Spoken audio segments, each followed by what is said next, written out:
Right now, Taiwan makes 65% of the world's computer chips.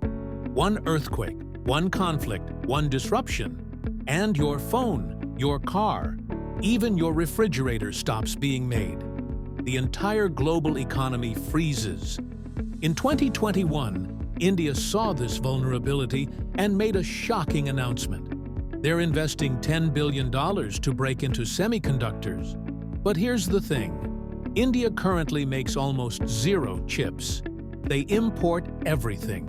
So we're watching a country with no chip factories challenge giants who've dominated for 40 years. This is either the most brilliant strategic move of the decade or a $10 billion mistake waiting to happen. Let me paint you a picture.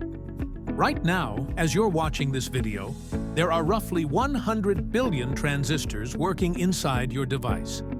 That's more transistors than there are stars in our galaxy. These semiconductors, let's just call them chips, are the tiny brains inside everything. Your car has about 3,000 of them. Your washing machine, your headphones, even your electric toothbrush. And here's where it gets wild. The entire modern world runs on chips made in basically 3 places. Taiwan makes the most advanced ones. We're talking circuits so small that 10,000 of them could fit on the width of a human hair. South Korea dominates memory chips, and the US? They design the blueprints but outsource most production. Now imagine if something happened to Taiwan. In 2021, when a ship blocked the Suez Canal for just 6 days, it cost the global economy $60 billion. But if Taiwan's chip production stopped, we're talking about economic collapse. No new phones, cars sitting unfinished in factories, medical devices unavailable.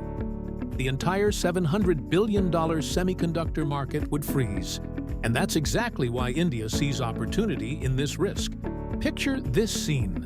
It's December 2021. Prime Minister Modi stands before global tech leaders and makes an announcement that surprises everyone. India, which has never successfully manufactured commercial chips, will invest $10 billion to become a semiconductor powerhouse.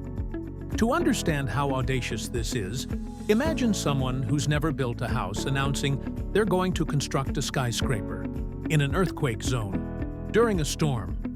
But India has 3 hidden weapons. First, the talent.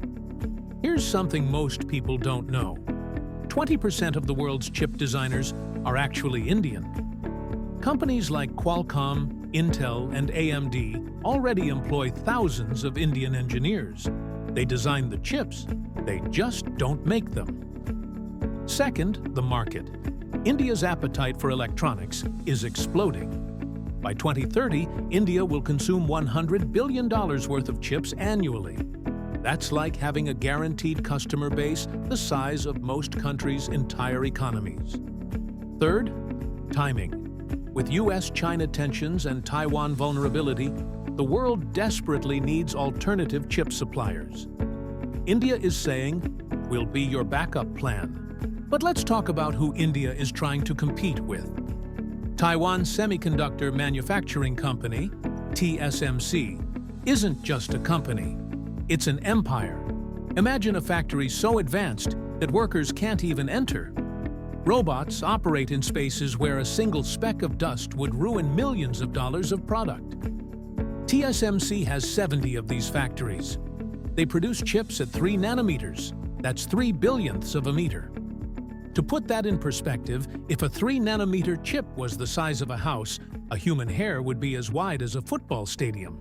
Taiwan didn't stumble into this position. Starting in the 1970s, their government handpicked this industry, poured in billions, sent their brightest minds to Silicon Valley to learn, then brought them home. It took them 40 years to reach the top. And here's the kicker. TSMC alone spends $30 billion every year just on new equipment and research.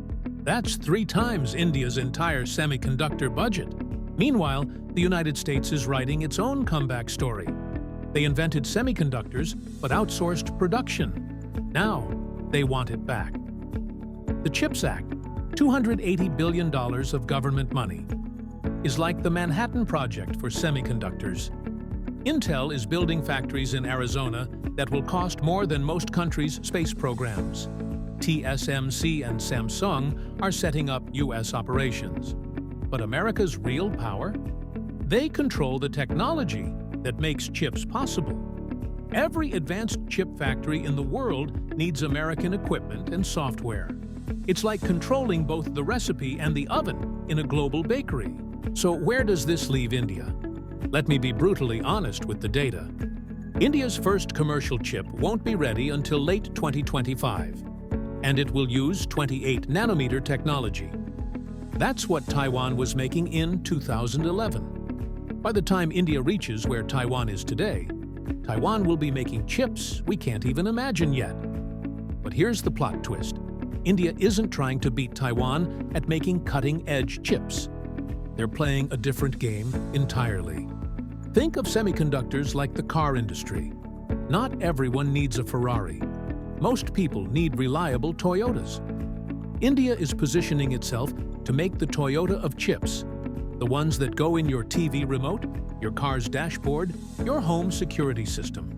These mature node chips represent 70% of all chips made globally. The Tata Group partnered with Taiwan's Power Chip.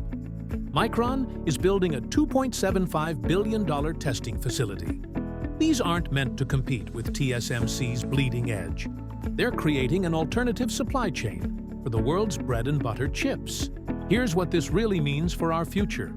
By 2030, experts predict India could capture 5 to 10% of global chip assembly and testing. That's a $35 billion market. Not world domination, but enough to matter. Enough to give the world options when the next crisis hits.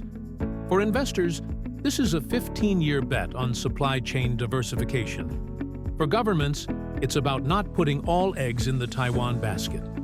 For you and me, it might mean our gadgets come from more places, making them more reliable, though probably not cheaper. So, can India really beat Taiwan and the US in semiconductors? The honest answer? Not in our lifetime. Not at making the most advanced chips. Taiwan has a 40-year head start and spends India's entire budget every 4 months. The US has the technology keys to the kingdom. But that's not the right question. The real question is, can India become important enough that losing it would hurt? Can it be the backup singer that keeps the show running when the lead vocalist gets sick? Based on the evidence, that answer is yes. By 2035, India won't beat the champions, but it might just save the game. Because in the end, this isn't just about chips. It's about who controls the foundation of every future technology, from AI to quantum computers to things we haven't even invented yet. And in that race, even coming in third place makes you a superpower. What do you think? Is India's semiconductor dream brilliant strategy or expensive fantasy? Let me know in the comments below.